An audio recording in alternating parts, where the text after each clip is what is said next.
Esther Chapter 1. Now it came to pass in the days of Ahasuerus, this was the Ahasuerus who reigned over 127 provinces, from India to Ethiopia. In those days when King Ahasuerus sat on the throne of his kingdom, which was in Shushan the citadel, that in the 3rd year of his reign he made a feast for all his officials and servants, the powers of Persia and Media, the nobles and the princes of the provinces being before him. When he showed the riches of his glorious kingdom and the splendor of his excellent majesty for many days, 180 days in all. And when these days were completed, the king made a feast lasting 7 days for all the people who were present in Shushan the citadel, from great to small, in the court of the garden of the king's palace. There were white and blue linen curtains, fastened with cords of fine linen and purple, on silver rods and marble pillars, and the couches were of gold and silver on a mosaic pavement of alabaster, turquoise, and white and black marble. And they served drinks in golden vessels, each vessel being different from the other, with royal wine in abundance, according to the generosity of the king.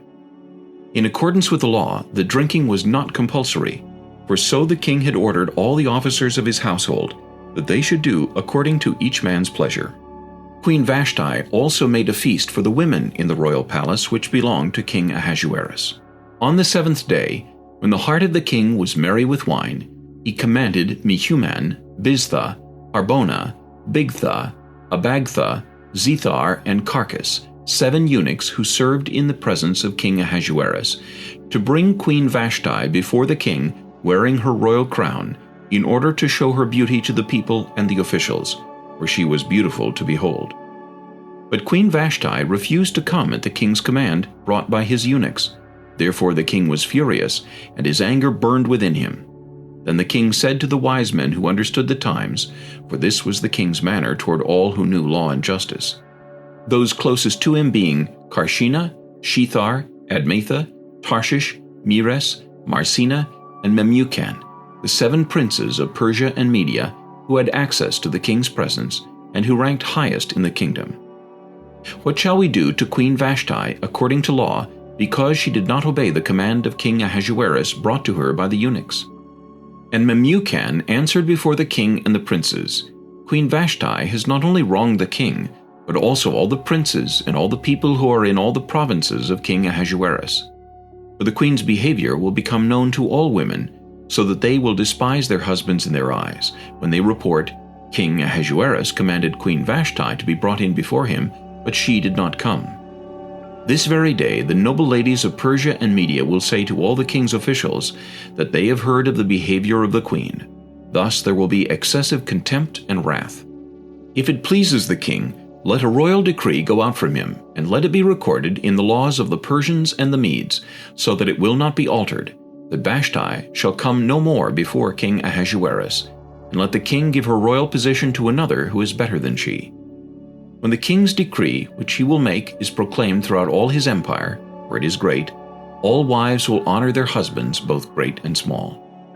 And the reply pleased the king and the princes, and the king did according to the word of Memucan. Then he sent letters to all the king's provinces, to each province in its own script, and to every people in their own language, that each man should be master in his own house, and speak in the language of his own people. Esther Chapter 2. After these things, when the wrath of King Ahasuerus subsided, he remembered Vashti, what she had done, and what had been decreed against her. Then the king's servants who attended him said, Let beautiful young virgins be sought for the king, and let the king appoint officers in all the provinces of his kingdom, that they may gather all the beautiful young virgins to Shushan the citadel into the women's quarters, under the custody of Hegai the king's eunuch, custodian of the women, and let beauty preparations be given them. Then let the young woman who pleases the king be queen instead of Vashti. This thing pleased the king, and he did so. In Shushan the citadel there was a certain Jew whose name was Mordecai, the son of Jair, the son of Shimei, the son of Kish, a Benjamite. Kish had been carried away from Jerusalem with the captives who had been captured with Jeconiah, king of Judah, whom Nebuchadnezzar, the king of Babylon, had carried away. And Mordecai had brought up Hadassah, that is, Esther, his uncle's daughter, for she had neither father nor mother. The young woman was lovely and beautiful. When her father and mother died, Mordecai took her as his own daughter. So it was, when the king's command and decree were heard, and when many young women were gathered at Shushan the citadel, under the custody of Hegai, that Esther also was taken to the king's palace, into the care of Hegai, the custodian of the women. Now the young woman pleased him, and she obtained his favor, so he readily gave beauty preparations to her, besides her allowance. Then 7 choice maidservants were provided for her from the king's palace, and he moved her and her maidservants to the best place in the house of the women. Esther had not revealed her people or family, for Mordecai had charged her not to reveal it. And every day Mordecai paced in front of the court of the women's quarters to learn of Esther's welfare and what was happening to her. Each young woman's turn came to go in to King Ahasuerus after she had completed 12 months' preparation, according to the regulations for the women. For thus were the days of their preparation apportioned: 6 months with oil of myrrh, and 6 months with perfumes and preparations for beautifying women. Thus prepared, each young woman went to the king, and she was given whatever she desired to take with her from the women's quarters to the king's palace. In the evening she went, and in the morning she returned to the second house of the women, to the custody of Sheashgaz, the king's eunuch, who kept the concubines. She would not go in to the king again unless the king delighted in her and called for her by name. Now when the turn came for Esther, the daughter of Abihail, the uncle of Mordecai, who had taken her as his daughter, to go in to the king, she requested nothing but what Hegai, the king's eunuch, the custodian of the women, advised. And Esther obtained favor in the sight of all who saw her. So Esther was taken to King Ahasuerus into his royal palace in the 10th month, which is the month of Tebeth, in the 7th year of his reign. The king loved Esther more than all the other women, and she obtained grace and favor in his sight more than all the virgins. So he set the royal crown upon her head, and made her queen instead of Vashti. Then the king made a great feast, the feast of Esther, for all his officials and servants, and he proclaimed a holiday in the provinces, and gave gifts according to the generosity of a king. When virgins were gathered together a second time, Mordecai sat within the king's gate. Now Esther had not revealed her family and her people, just as Mordecai had charged her, for Esther obeyed the command of Mordecai as when she was brought up by him. In those days, while Mordecai sat within the king's gate, 2 of the king's eunuchs, Bigthan and Teresh, doorkeepers, became furious and sought to lay hands on King Ahasuerus. So the matter became known to Mordecai, who told Queen Esther, and Esther informed the king in Mordecai's name. And when an inquiry was made into the matter, it was confirmed, and both were hanged on a gallows, and it was written in the book of the Chronicles in the presence of the king. Esther Chapter 3. After these things, King Ahasuerus promoted Haman, the son of Hammedatha, the Agagite, and advanced him, and set his seat above all the princes who were with him. And all the king's servants who were within the king's gate bowed and paid homage to Haman, for so the king had commanded concerning him. But Mordecai would not bow or pay homage. Then the king's servants who were within the king's gate said to Mordecai, "Why do you transgress the king's command?"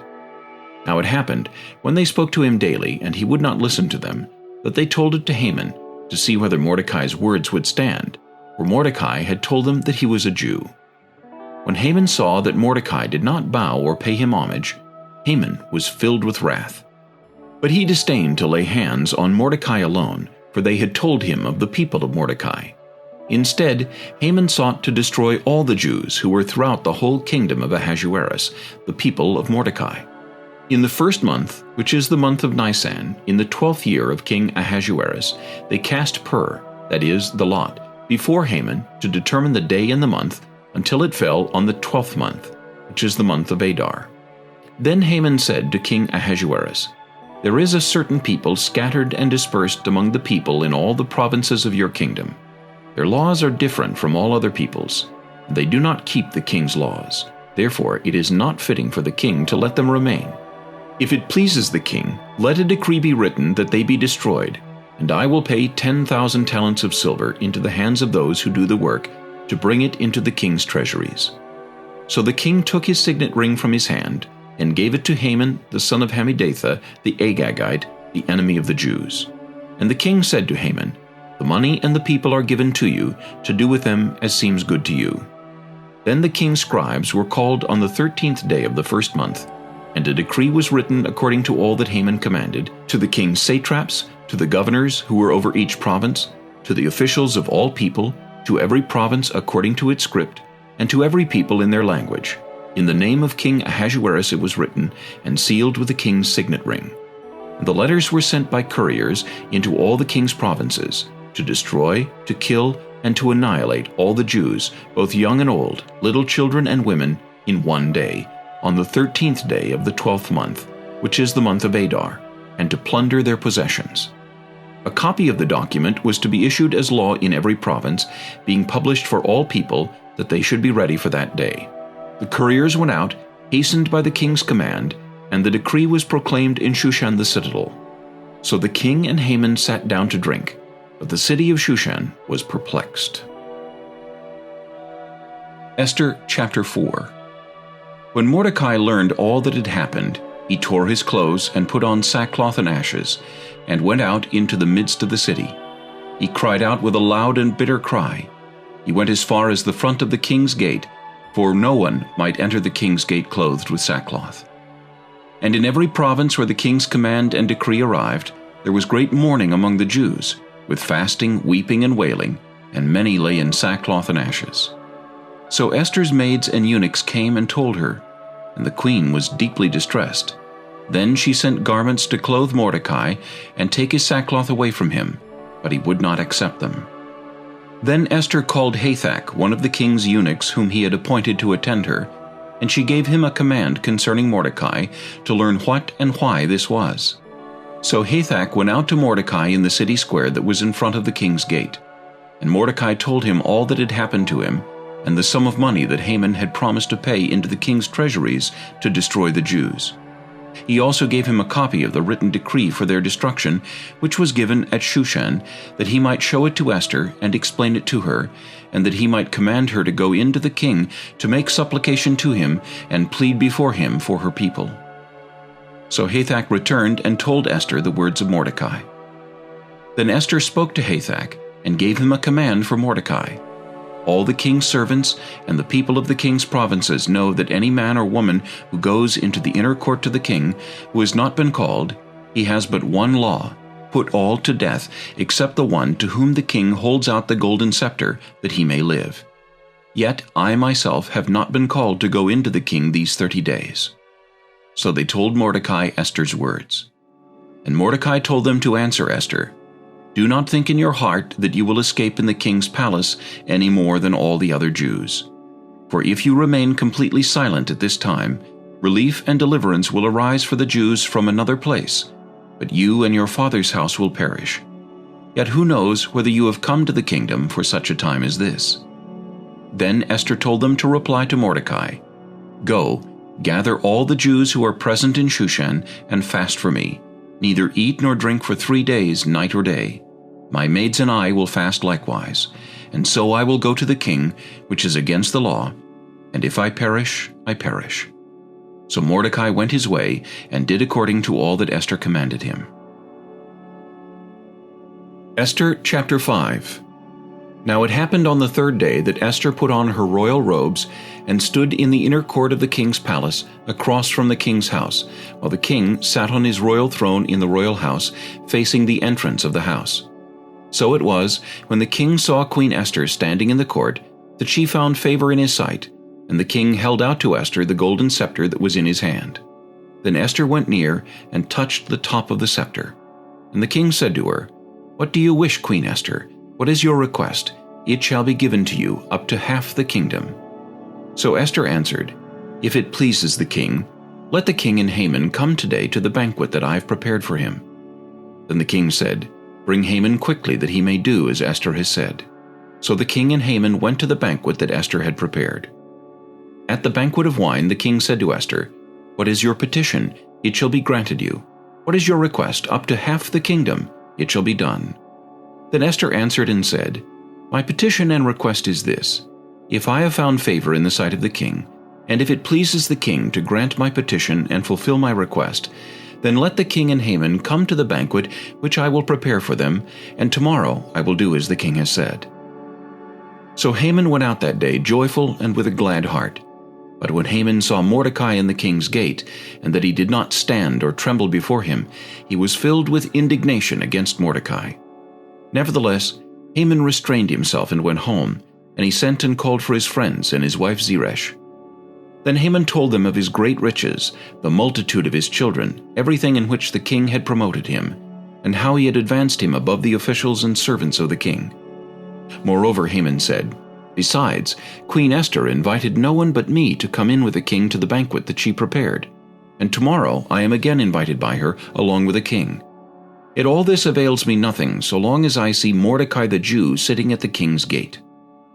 Then his wife Zeresh and all his friends said to him, "Let a gallows be made 50 cubits high, and in the morning suggest to the king that Mordecai be hanged on it. Then go merrily with the king to the banquet." And the thing pleased Haman, so he had the gallows made. Esther Chapter 6. That night the king could not sleep. So one was commanded to bring the book of the records of the Chronicles, and they were read before the king. And it was found written that Mordecai had told of Bigthana and Teresh, two of the king's eunuchs, the doorkeepers who had sought to lay hands on King Ahasuerus. Then the king said, "What honor or dignity has been bestowed on Mordecai for this?" And the king's servants who attended him said, "Nothing has been done for him." So the king said, "Who is in the court?" Now Haman had just entered the outer court of the king's palace to suggest that the king hang Mordecai on the gallows that he had prepared for him. The king's servant said to him, "Haman is there, standing in the court." And the king said, "Let him come in." So Haman came in, and the king asked him, "What shall be done for the man whom the king delights to honor?" Now Haman thought in his heart, "Whom would the king delight to honor more than me?"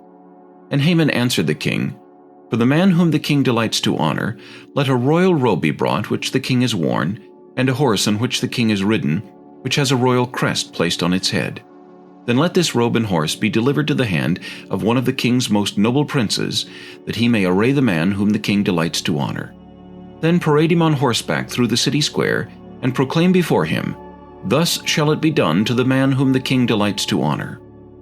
Then the king said to Haman, "Hurry, take the robe and the horse as you have suggested, and do so for Mordecai the Jew who sits within the king's gate. Leave nothing undone of all that you have spoken."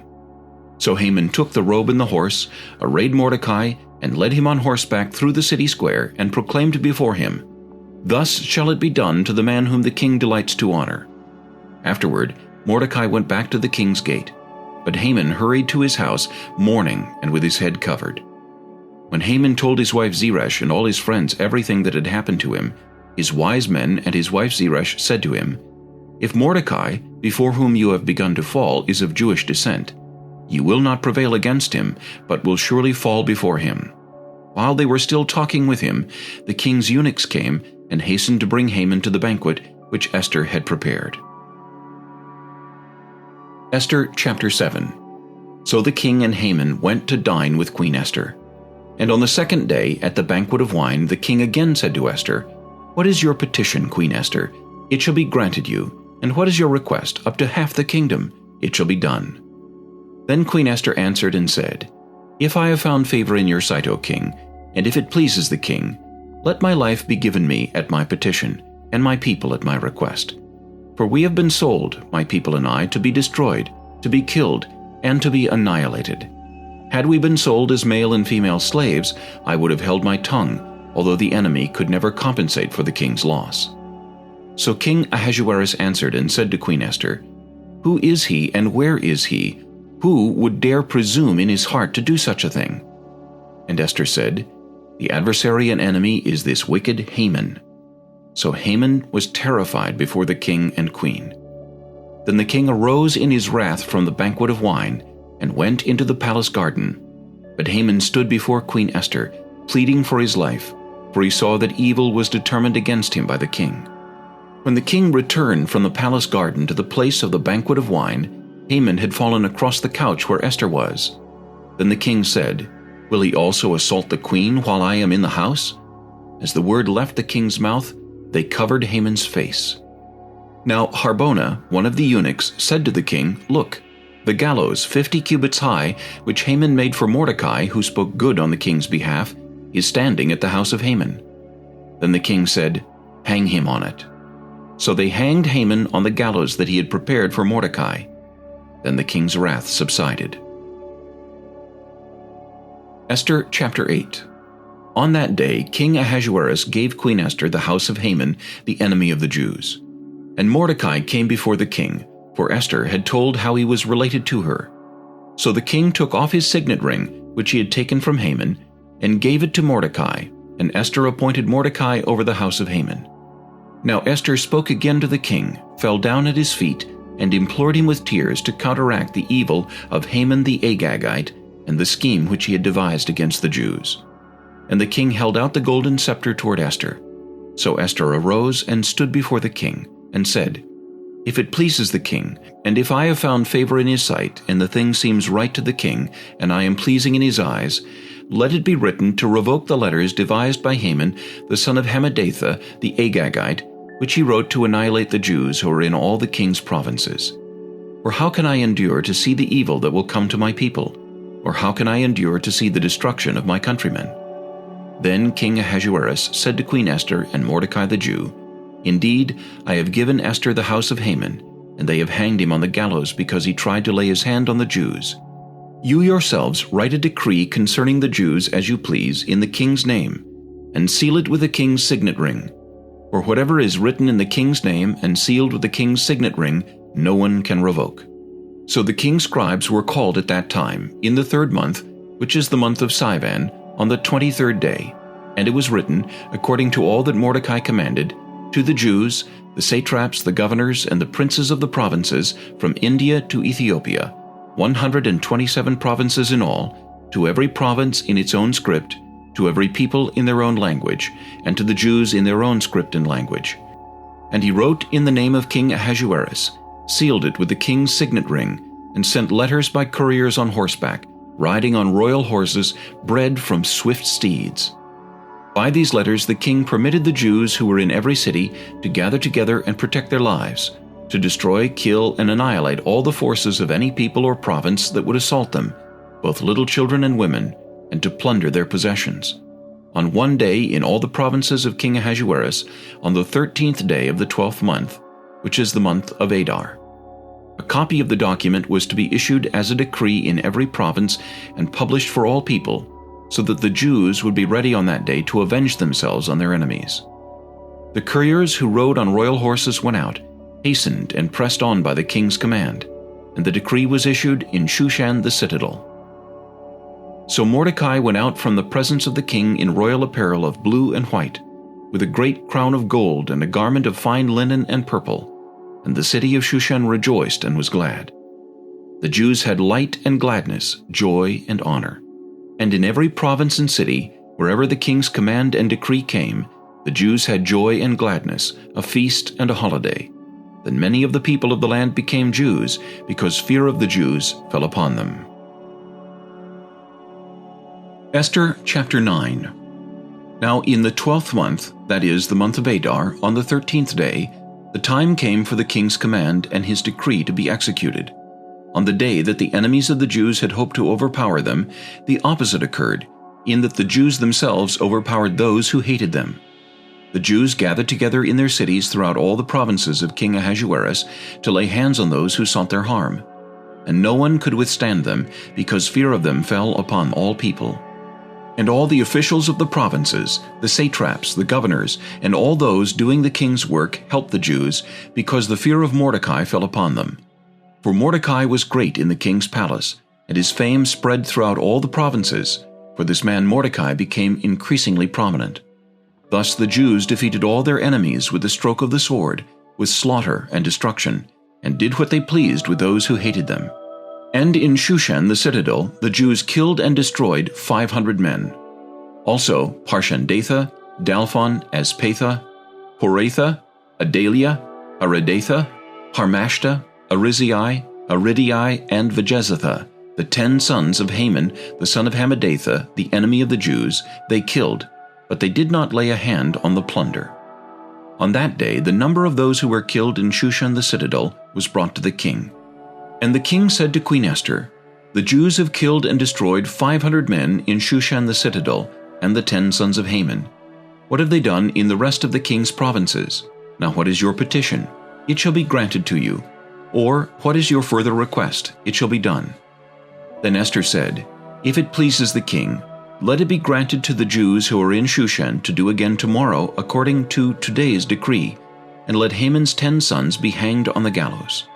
So the king commanded this to be done. The decree was issued in Shushan, and they hanged Haman's 10 sons. And the Jews who were in Shushan gathered together again on the 14th day of the month of Adar, and killed 300 men at Shushan, but they did not lay a hand on the plunder. The remainder of the Jews in the king's provinces gathered together and protected their lives, had rest from their enemies, and killed 75,000 of their enemies, but they did not lay a hand on the plunder. This was on the 13th day of the month of Adar, and on the 14th of the month they rested, and made it a day of feasting and gladness. But the Jews who were at Shushan assembled together on the 13th day as well as on the 14th, and on the 15th of the month they rested, and made it a day of feasting and gladness. Therefore the Jews of the villages who dwelt in the unwalled towns celebrated the 14th day of the month of Adar with gladness and feasting as a holiday, and for sending presents to one another. And Mordecai wrote these things, and sent letters to all the Jews near and far, who were in all the provinces of King Ahasuerus, to establish among them that they should celebrate yearly the 14th and 15th days of the month of Adar, as the days on which the Jews had rest from their enemies, as the month which was turned from sorrow to joy for them, and from mourning to a holiday, that they should make them days of feasting and joy, of sending presents to one another, and gifts to the poor.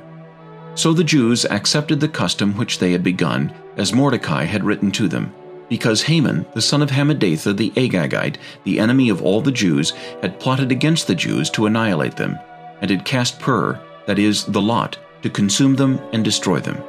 But when Esther came before the king, he commanded by letter that this wicked plot which Haman had devised against the Jews should return on his own head, and that he and his sons should be hanged on the gallows. So they called these days Purim, after the name Pur.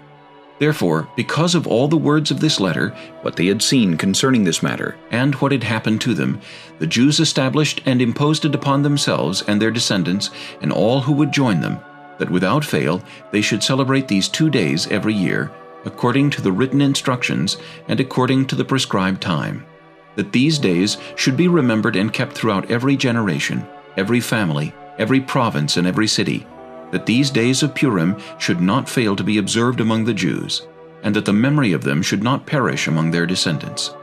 Then Queen Esther, the daughter of Abihail, with Mordecai the Jew, wrote with full authority to confirm this second letter about Purim. And Mordecai sent letters to all the Jews, to the 127 provinces of the kingdom of Ahasuerus, with words of peace and truth, to confirm these days of Purim at their appointed time, as Mordecai the Jew and Queen Esther had prescribed for them, and as they had decreed for themselves and their descendants concerning matters of their fasting and lamenting. So the decree of Esther confirmed these matters of Purim, and it was written in the book. Esther Chapter 10. And King Ahasuerus imposed tribute on the land and on the islands of the sea. Now all the acts of his power and his might, and the account of the greatness of Mordecai, to which the king advanced him, are they not written in the book of the Chronicles of the kings of Media and Persia? For Mordecai the Jew was second to King Ahasuerus, and was great among the Jews, and well received by the multitude of his brethren, seeking the good of his people, and speaking peace to all his countrymen.